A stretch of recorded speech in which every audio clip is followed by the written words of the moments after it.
Welcome back नाजरीन। और अब बात करते हैं कुछ मईशत की और ये जानने की कोशिश करते हैं कि मईशत किस तरफ जा रही है और इसका जो आउटलुक है वो क्या कहता है। हमारे साथ हमारे मेहमान मौजूद होंगे टेलीफोन पर मोहतरम उबैद मुजफ्फर साहब। उबैद मुजफ्फर साहब जो हैं वो मैनेजिंग पार्टनर हैं और ग्रुप सीईओ हैं उम्मा इन्वेस्टमेंट मार्केट के। अस्सलाम वालेकुम उबैद साहब। वालेकुम अस्सलाम वरहमतुल्लाहि ताला वबरकातुहू।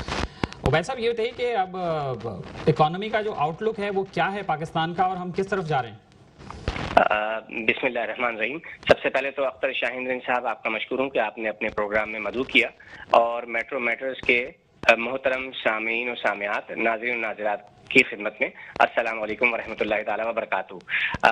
पाकिस्तान की इकोनॉमी आउटलुक के हवाले से आपने जानना चाहा है और इकोनॉमी और इन्वेस्टमेंट इन्वायरमेंट के हवाले से आपने जानना चाहा है, तो सबसे पहले मैं आपको एक छोटी सी बात बताऊं कि stock market is the key barometer of any economy. Whatever the sector is profitable, it means it is growing, but the current outlook is bit different. हमारे पास अभी 35 सेक्टर्स हैं और 530 स्क्रिप्ट्स मींस यानी 35 इंडस्ट्रीज के अंदर 530 बिजनेसेस हैं जो कि हमारी इकोनॉमी के हिसाब से इनफ नहीं है। We should focus on the sectors and script increment. Like schooling sector जो है वो अभी तक हमारे पास अब लिस्टेड नहीं हुआ है। इन्वेस्टमेंट बैंक सेक्टर जो होता है जिसे हम ब्रोकरेज हाउस सेक्टर भी कहते हैं, इसका सबसे बड़ा फायदा इस तरह से होता है जैसे कि अभी आपने देखा होगा कि रिसेंट एग्जांपल इंडिया के अंदर फ्यूचर रिटेल को जब कोलैप्स करने का सामना हुआ, डिफॉल्ट सेक्टर के अंदर वो आ गई, तो उस वक्त रिलायंस रिटेल और अमेजॉन दुनिया की दो बड़ी कंपनीज के दरमियान कंपटीशन चल रहा है कि किस तरह से इस सेक्टर को, इस कंपनी को टेक ओवर किया जाए। तो ये उनकी इन्वेस्टमेंट बैंकिंग की कामयाबी कहलाती है। अगर हमारा भी इन्वेस्टमेंट बैंकिंग सेक्टर थोड़ा सा मजबूत हो जाए और ब्रोकरेज हाउसेज ज्यादा से ज्यादा लिस्टेड हो हमारे अपने स्टॉक मार्केट के अंदर, तो लोगों का रुझान ज्यादा बनता है। तीसरा, मीडिया सेक्टर भी हमारा बिल्कुल इंक्लूडेड नहीं है, इनलिस्टेड नहीं है पाकिस्तान स्टॉक मार्केट के अंदर, तो ये बूम बनाते हैं। एक जनरल मेथड के बारे में थोड़ा सा बताना चाहूंगा आपको कि एक जनरल मेथड होता है जानने का कि स्टॉक मार्केट के अंदर स्क्रिप्ट्स की स्ट्रेंथ क्या है। तो ये हमेशा कंसीडर की जाती है should be equal to 0.001% to the total population. यानी आपकी जितनी पॉपुलेशन है, जैसे पाकिस्तान की पॉपुलेशन 25 करोड़ है, तो हम ये एक्सपेक्ट नहीं करते कि 25 करोड़ कंपनीज हो। 25 करोड़ नहीं, 2 करोड़ 50 लाख नहीं, 25 लाख नहीं, 2,50,000 भी नहीं, बल्कि 25,000 भी नहीं, 2,500 कंपनीज कम से कम आपकी, यानी 0.001% स्क्रिप्ट्स आपके या कंपनीज आपकी या बिजनेसेस जो है वो लिस्टेड होने चाहिए आपके स्टॉक मार्केट में। सही। तो अभी वैसे क्या पोजीशन है स्टॉक मार्केट में, क्या इतने बिजनेसेस हैं लिस्ट? बिल्कुल, देखें ये जो सेक्टर जिनके मैंने नाम बताए अभी आपको, इनके साथ साथ बहुत सारे सेक्टर्स मजीद इंक्रीज किए जा सकते हैं। सिर्फ 35 सेक्टर्स हमारे अब तक लिस्टेड हैं। अब मैं इसको थोड़ा सा एनालाइज करूंगा इंडस्ट्री वाइज पोजीशन से। मैं अंडरस्टैंड ही करता हूं कि पाकिस्तान स्टॉक एक्सचेंज सेक्टर और इंडस्ट्री वाइज परफॉर्मेंस समरी जो हमें 2020 में मिली है, जिस पर हमें बताती है क्लियर कट के पावर जनरेशन सेक्टर जो हमारा है वो due to crisis heavily invested हुआ है। So we should expect more as a researcher in the coming year, क्योंकि पावर जनरेशन में यकीनन अभी मजीद ग्रोथ आने का बहुत चांस बाकी है। इसीलिए ये 2020 में भी नंबर 1 रहा है इन्वेस्टमेंट के हवाले से। लोगों ने सबसे ज्यादा इन्वेस्टमेंट इस सेक्टर में की है।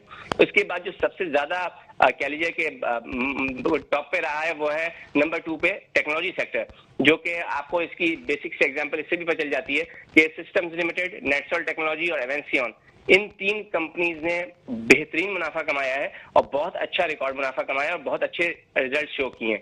तो सेकंड पे जो हमारा सेक्टर इस वक्त 2020 के अंदर रहा है परफॉर्मेंस समरी के हिसाब से, जो कि पाकिस्तान स्टॉक एक्सचेंज ने इशू की है, वो टेक्नोलॉजी सेक्टर रहा है। थर्ड पे हमारा food and personal care sector रहा है।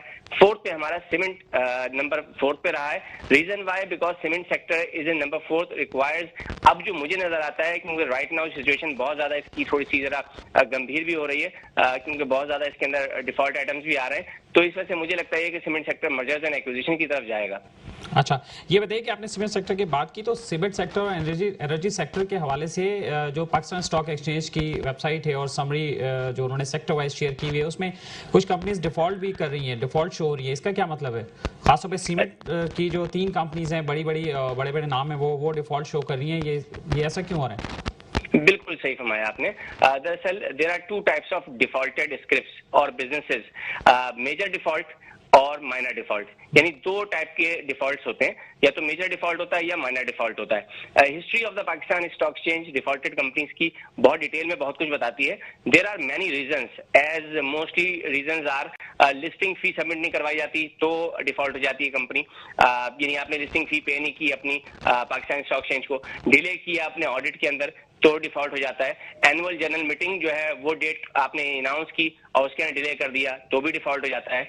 डिविडेंड आपने अनाउंस किया लेकिन आपने पे नहीं किया, उस पर डिफॉल्ट हो जाता है। There are many criterias of Pakistan stock exchange, after rectifying these minor issues you can reenable your stock as well, और क्लियर कर सकते हैं आप अपने आप को डिफॉल्ट लिस्ट से। आप जिन 3 स्टॉक्स की बात करना चाह रहे हैं आई थिंक वो है सीमेंट सेक्टर से मुताल्लिक, और सीमेंट सेक्टर में आई थिंक जो मेरा व्यू है, Dada Bhai cement, Dandot cement and flying cement जो है, झील पाक सीमेंट जो है, रील पाक सीमेंट जो है, ये इस वक्त शो हो रहे हैं इस वक्त डिफॉल्टेड अकाउंट के अंदर। मैं इसके अंदर सबसे पहले तो रोशनी डालना चाहूंगा थोड़ा सा इस मौजूद के ऊपर कि दादा भाई सीमेंट मुझे लगता है कि ये कंप्लीटली और कई एंगल से, कई रीजन से लॉजिकली डिफॉल्ट मुकम्मल तौर पे हो चुका है, जिसका आई थिंक हम उसको मेजर डिफॉल्ट में ही लेंगे। और जो बाकी 2 कंपनी है इनको किसी हद तक माइनर डिफॉल्ट में लेते हुए अगर कोई चीज तब्दील होती है, जैसे कि मैं अगर मिसाल दूं आपको विद रेफरेंस टू दी आदादो शुमार, यानी जो नंबर्स बता रहे हैं नाउ, दादा भाई सीमेंट सिर्फ 2007 में राइट शेयर इशू किए थे, उसके बाद से ये डिफॉल्ट काउंटर में चला गया और उसके चला गया था। उसके बाद ये डिफॉल्ट काउंटर से मतलब ये है कि इसके बाद में ना दादा भाई सीमेंट ने कोई प्रोडक्शन नहीं की। अच्छा, अब जो डिफॉल्ट क्लॉज इस पर लागू हो रहा है, जो उस पर डिफॉल्ट क्लॉज लगी हुई है as per Pakistan stock exchange, वो है 5.11.1b, यानी 5.11.1b जो है, जिसका मतलब ये है कि क्लॉज की डिटेल ये बता रही है मुझे, जो कुछ मुझे समझ में आ रहा है कि क्लॉज कहता है कि suspended commercial production business operations in its principal lines of business for continuation period of 1 year. Then इस पर क्लॉज सी भी लगा दिया गया है जो कि ऑलरेडी इसको मजीद प्रॉब्लम में कर देगा। क्लॉज सी ये बताती भी लगा हुआ है जिसपे जो कुछ जो हमें जो अंदाजा होता है इसको देखकर कि दादा भाई सीमेंट फेल्ड हुआ है होल्ड करने में एनुअल जनरल मीटिंग को। देन दादा भाई सीमेंट पर क्लॉज डी भी लगा हुआ है जो कि इसको मजीद खतरनाक कर देता है, जो ये कहता है कि fail to submit annual audit accounts for the immediately proceeding financial year as per law. फिर दादा भाई सीमेंट पर क्लॉज जी भी लगा हुआ है, जिसका एक और नुकसान ये होगा जो कि हमें ये बताता है कि सीडीसी ने इसकी एलिजिबिलिटी भी सस्पेंड कर दी हुई है। अगर सीडीसी ने इसकी एलिजिबिलिटी सस्पेंड कर दी हुई है तो दादा भाई सीमेंट पर क्लॉज 1 भी लगा हुआ है। क्लॉज 1 लगने से ये होगा कि इसकी जो स्टैट्यूटरी ऑडिट है वो has been qualified options on going concern. इसका मतलब ये होता है कि पाकिस्तान स्टॉक एक्सचेंज को नहीं लगता कि आगे ये दादा भाई सीमेंट कंपनी चल पाएगी। और एल क्लॉज लगाने से इसके साथ जो इसके साथ मजीद एडिटिव लगा हुआ है वो ये है कि एल क्लॉज इसमें लगा हुआ है जो बताता है कि show cause notice for the winding up has been issued, यानी अगर इसको शो कॉज इशू कर दिया गया है वाइंडिंग अप करने का तो दादा Bhai cement by the commission अगर ये इस तरह का कोई इशू आता है तो ये सूरत हाल बहुत मजीद डेंजरस होती चली जाएगी। ओके जनाब, ये थोड़ा सा सिनेरियो है इसका दादा भाई का। लास्ट जो इसके साथ मैं चाहूंगा कि बाकी वालों का भी आप मुख्तसरन थोड़ा सा जायजा बता दें, जो कि हमारे पास टाइम की किल्लत है। मैं जरूर, देखिए डंडोट सीमेंट के हवाले से मैं थोड़ा सा ही राय दूंगा कि डंडोट सीमेंट ने सितंबर 2019 में ना 144 मिलियन की नेट सेल की थी। उसके बाद से सितंबर 2020 में इसकी कोई सेल्स नहीं थी, ठीक है, जिसकी कह लें कि बिल्कुल अजहर मिनत शम्स है। ये मतलब बिल्कुल निकलता है कि डंडोट सीमेंट का प्लांट बंद है या तो शट डाउन है, ठीक है। और इसमें डिफॉल्ट की क्लॉज लगी हुई है 5.11.1i। ये दफा बताती है कि स्टैट्यूटरी ऑडिटर ने ना इसको इशू कर दिया है कि qualified option on going concern, यानी ये स्टेटमेंट यही जाहिर करती है कि इसका फ्यूचर हमें नहीं लगता कि ये डंडोट सीमेंट कंपनी चल पाएगी। इसके साथ साथ अगर आप जानना चाहेंगे डंडोट के अलावा झील पाक सीमेंट के हवाले से तो इसका भी डिफॉल्ट काउंटर शो हो रहा है। झील पाक सीमेंट ने 30 सितंबर 2016 में 247 मिलियन रुपए की सेल्स की थी जनाब, ठीक है। इसके बाद से कोई सेल्स इसकी शो नहीं हो रही है।